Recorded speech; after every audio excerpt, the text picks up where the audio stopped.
Hey, what's going on? So it's John here with Just Thoughts. If you guys ever have any questions, comments, or concerns, do not hesitate to be able to like, comment, or subscribe. I really look forward to being able to bring you this next article. Alright, so the title is Where is Our Ladder? Alright, so a lot has happened in the last few days, and it's kind of forced me to slightly alter the original purpose for this article. Originally, I planned on talking about how there's a society, a secret society basically, that operates off the monetary system, and it's very similar to the global intelligence agencies that work as independent entities to governments. This group that I had talked about before in my first video titled The Military Industrial Complex basically has the real power, which is in control of what the conspirators call the global deep state, that has intentions of using technology as a tool to be able to sustain civilization through authoritarian means with a globalist agenda. This group uses what you can consider a backdoor to the internet and financial systems and data banks that are disguised as tech and media companies. Now, I'll mention some of these ideas momentarily, but I would like to start off by mentioning how there are different strata of wealth, power, and the final strata is basically this group that was mentioned above. What I hope to do is use empirical database information along with some mythopoetic archetypes to allow you, the reader, to view the article from a higher perspective. So, if at all possible, to give you, the reader, some context behind my thoughts, I would like you to pause this video and read an article I previously wrote called The Echo Chambers in the Tower of Babel. Now, I hope you have an understanding of the process of using archetypal stories such as those in the Bible to illustrate present day phenomena. I would like to tell you another story that can be seen as its antithesis. Now, what I'll do next is give you a brief summary and explain its reference for those of you that are not familiar with the biblical story of Jacob's ladder. So, as the story goes, Jacob, after stealing his brother's blessings, went on the run to his family's homeland, first to get away from his brother Esau, who wanted to kill him, as well as to find a new wife, or a wife. So while on his journey, our hero Jacob lays down and has a dream. In this dream, he sees a large staircase or ladder descending from heaven. In the dream, Jacob sees angels ascending and descending this ladder, and he hears a voice, the voice of God, that tells Jacob he is going to impart the same covenant that was made to Isaac and Abraham concerning the descendants of the chosen lineage in the land that had been promised to them. This can be viewed in the same manner as the archetypal passing of the torch that had been spoke on in previous articles, basically now being passed on to Jacob. The first distinction I would like you, the viewer, to make is the difference in the physical structure of the Tower of Babel that humans basically tried to make to reach God, versus the metaphysical or spiritual nature of the dream state of Jacob's ladder, where God decided he would make a ladder instead to reach down to humans. Now, if you haven't noticed, 2020 has been a real game changer. For the first time in decades, we as a people may have started to tip the scales of equality using the only tools that we have, protesting and legislation. But I believe in the same way that those who are in control of the financial systems basically have arrogantly deemed themselves as the highest authority in reference to democracy and a new path being formed from a higher level as an antithesis to corruption. What I plan on doing in this article is focusing on how this path has been destroyed and what factors are involved, so that you the viewer, understand what to look for in the years to come. What I plan on doing now is giving a shout out to a few areas that I believe are being silenced through a lack of resources and media attention. One of the trends that I see in society that's going to become more relevant as people realize what's happening is in reference to imperialization attempts as well as surveillance states that are being created. Currently, we are experiencing an imperialist push from nations like China into other territories such as India. Over the last few months, China has steadily increased its focus on the Indian border to seize more control and territory for a strategic advantage. India, as a result, has began banning certain apps and products in retaliation as a warning before sanctions are imposed. Russia has sided with India in providing resources for this due to it being strategically a strategic advantage with the world's second largest population. It's also come to my realization that China is in the process of buying land in Africa as a means to further extend a possible authoritarian regime. China is also participating in copyright infringement for intellectual property as well as biopiracy, which is basically stealing wildlife and plant life from other countries. and basically sending us invasive species in return.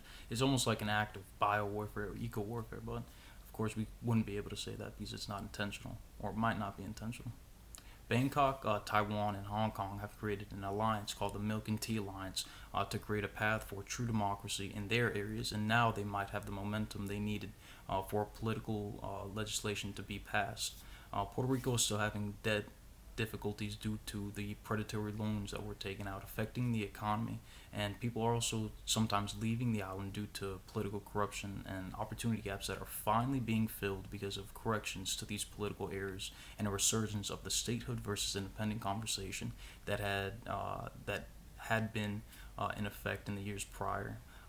The same conversation is also happening in places like D.C. and Guam. Statehood versus independence is a really good idea that we haven't been able to focus on entirely. So Puerto Rico currently receives 85% of their food off the island, and some have started to consider sovereignty not only through political independence but also through resource independence, due to the fact that Puerto Rico has the resources for independence. The Balkan states, including Serbia and Bulgaria and Greece and others, are protesting against things like police brutality and legislation that creates protest restrictions. They're also having a situation where they have a mafia like oligarchy that's corrupting their political establishment. These areas are currently experiencing what I'm calling a pre-volt. A pre-volt is when a country or people wake up to the fact that they have the power to overturn corruption and test out that power by protesting or rioting for legislative reform and political acknowledgement before a full revolt or political coup happens, like checking if the temperature in the hot tub is right. This revolt, I believe, will be stated once other countries choose to adapt a dangerous law that will give basically full control to the governments. This law will be introduced in the form of a cashless society. Currently, there are $26 trillion. We are $26 trillion in debt, and 52% of our currency is basically borrowed. So we're in a position, financially speaking, where if interest rates were to go up, there would be no way for us to be able to pay even on the interest. If interest rates raise, we would basically owe more in interest to our national debt than we make in revenue in a fiscal year. This is due to the fact that we're operating on a fake fiat currency that has no ceiling based and ceiling to the amount of debt we can have. We have a situation where billionaires and politicians are realizing that they can hide away trillions of dollars and essentially remove it from the global economy, which forces more money to be printed out, which raises inflation, and this is a cycle that only continues to speed up due to uh, due to having mechanisms like 63% of U.S. multinational companies being all located within four countries that act as a tax haven, such as Bermuda and Lexington and Ireland and the Netherlands. For example, Apple made a 305 billion dollars in 2015 and only paid 5.8 billion in taxes. And those taxes didn't even go to the U.S. or Amazon not paying anything in taxes. Then you have situations like in Europe, where during the eurozone crisis, the central banks successfully forced their people to spend more money by using negative interest rates to discourage people from saving and incentivize people to spend. Currently, China is the biggest lender, is our biggest lender. And to put this into perspective, a significant amount of our currency to buy products from China are spent with money borrowed from China. The direction we seem to be going is where the US dollar will possibly go down in value due to these trends, and other nations' current currency, such as the yuan or China's currency, may replace the global currency. So back to a cashless society, right? So currently there was a push in countries like Sweden to get rid of cash entirely, and it worked. The problem is that a few years back, Greece experienced what when they had their that crisis, and it almost destroyed their economy. They could only withdraw, I think it was $60 per person per day. Now, crypto seemed to be the answer to these financial problems, but cryptocurrencies, in my perspective, are the introduction and the incentive for a cashless society. It's like bait.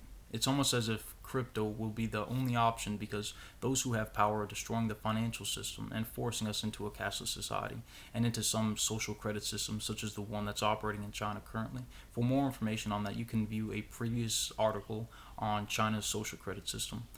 The other problem that I see with crypto is a centralization problem in reference to how many servers are controlling and how many bit farms that they have. Once 50% of the servers are controlled by one group, they can essentially control the entire currency itself. This is called a 51% attack, which has happened to Bitcoin a few times.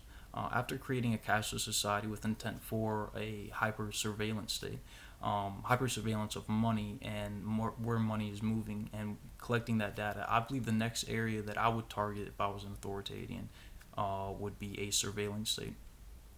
If I was an authoritarian and I successfully had full monetary control through crypto cashless society, I would use companies like Palantir and Apple and Google as data banks that are pretending to be independent companies with the goal of a surveillance state. People are familiar with what the darknet is. Now, what I believe is happening is that there is a social media black market and a data black market being created. Now, I took this thought experiment from a show, but imagine you had 2,000 people working 8 hours a day and they all created 50 social media accounts and spent 10 minutes on each account. That's basically around 16 million YouTube views or 10 million likes and shares and retweets, and all you would need basically is a VPN, and you would be able to basically control how society thought and how they worked by using hundreds of these click farms. Currently, there are 20 billion devices connected to the internet, and within 5 years, there are going to be more than 50 billion. 45% of newspapers are already controlled by hedge funds. So, what's the next step? There are obvious contracts being created between our major tech companies and governments, but my fear is what happens when the technology becomes more invasive, like biotech that's coming up, something like Neuralink. The problem is that if we don't do it here in the U.S., somebody else or some nation will. And if it doesn't, if it's not accepted first, like the way that we accepted credit cards, what, how is it going to be forced? Those are the questions that I'm currently asking. And where's our ladder? Yeah. Thank you guys as usual. Do not hesitate to be able to like, comment, subscribe. I really look forward to bringing you some more articles.